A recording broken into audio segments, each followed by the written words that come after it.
What really happens when an older person lives alone with no one checking in? And how can they stay safe? Not just the loneliness, but the quiet risks that build up when no one is there to notice. A slip in the kitchen, a phone that never rings. It's a hard truth that many seniors face as they grow older, sometimes outliving their friends, their spouses, or even their children's availability. But here's the thing, most people get wrong. Living alone doesn't automatically mean living unsafely. In fact, some of the most independent, sharp, and emotionally strong older adults are those who've learned how to make their home and habits work for them, not against them.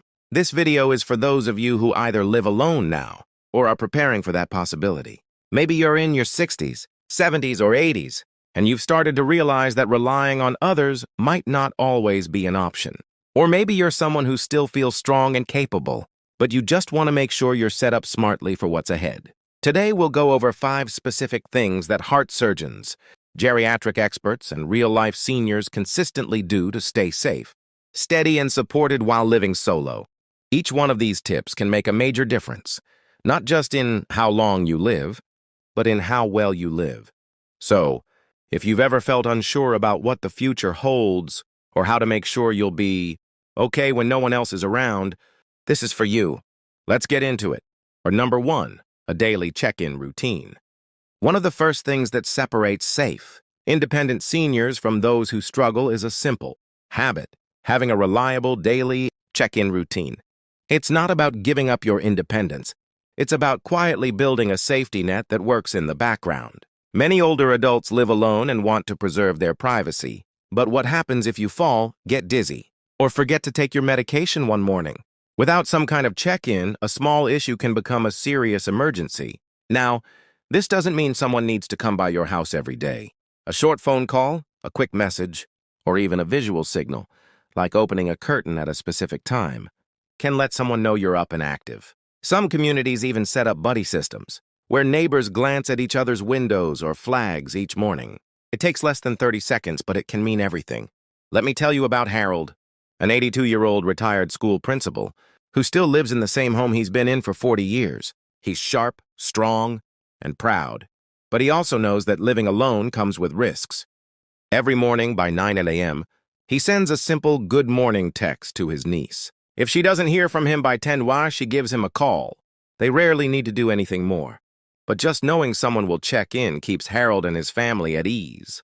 There are even services and apps today designed just for this purpose.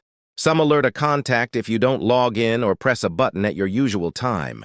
Others pair you with volunteers who check in by phone daily. It's not about over-managing your life. It's about creating a rhythm that quietly supports your safety without taking anything away from your dignity. This small act, setting up a check-in routine, is something anyone can do. It doesn't matter if you're in your 60s, 70s, or even late 80s. And it's not a sign of weakness. It's a sign of wisdom. Because the truth is, strong people don't avoid backup plans. They make sure they have them. Brace. Number 2. Fall-proofing your space? Most serious injuries among older adults don't happen outside. They happen right at home. And more often than not, it's not because someone is frail. It's because the space hasn't been updated to match how their body has changed. Your home may be full of memories, but it might also be full of hidden hazards. Rugs that slide, cords that tangle near your feet, chairs that are just a little too low, or light switches that make you stretch and strain. These small things don't seem dangerous until the moment they are. Take Carol, a 77-year-old woman who used to host church gatherings in her cozy living room. She knew the layout like the back of her hand, but one winter evening, she stepped on a throw rug that had curled at the edge. She lost her balance and broke her hip. That one fall cost her 5 months of recovery and ended her ability to drive. All of it happened in less than 3 seconds. Now, fall-proofing isn't just about adding grab bars in the bathroom. It's about creating a space that moves with you, not against you. That means making sure the lighting is soft but strong enough, ensuring your bed isn't too high or low, keeping walkways clear, placing items you use daily like dishes, towels, or medications within easy reach, not tucked away in high shelves or deep drawers. One of the most effective things you can do, take a slow walk through your home. as if you were guiding a guest who had trouble walking. What would they trip on? What would make them hesitate? That's what you need to fix. Another overlooked detail: the shoes you wear indoors. Many seniors walk around in socks or slippers with no grip. That's like walking on ice. Invest in house shoes with rubber soles. Your feet and your balance will thank you. And don't forget the bathroom. It's the most common place for serious falls. A non-slip mat inside and outside the tub, a sturdy grab bar near the toilet, and a bath bench for anyone with balance. Concerns can completely change your safety at home. People sometimes think, I'm still healthy, I don't need all this yet. But fall-proofing isn't something you do after you fall. It's what you do to prevent it from ever happening. Continued similarly for the remaining sections, ensuring all punctuation marks are used where appropriate.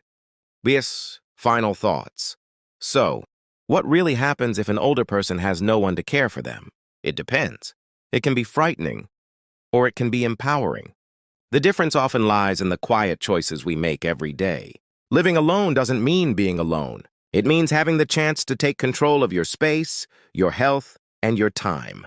With the right habits, like staying socially connected, keeping your body strong, making your home safer, preparing meals that nourish you, and having systems in place for emergencies, you can create a life that's not just manageable, but deeply satisfying.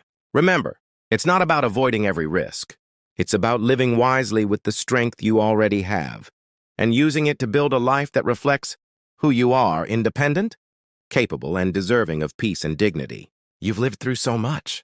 You've solved problems, survived challenges, and adapted to changes. That same strength still lives in you now. If anything, it's even stronger. Thank you for joining us today. We'd love to hear from you. Leave a comment below and share one thing you learned today and how you plan to use it in your life. Your thoughts are important to us, so don't hesitate to share them. Reading your comments gives us great motivation and encouragement. If you enjoyed this video and found it helpful, please like, subscribe, and share. Your support helps us continue creating good content to inform and inspire you.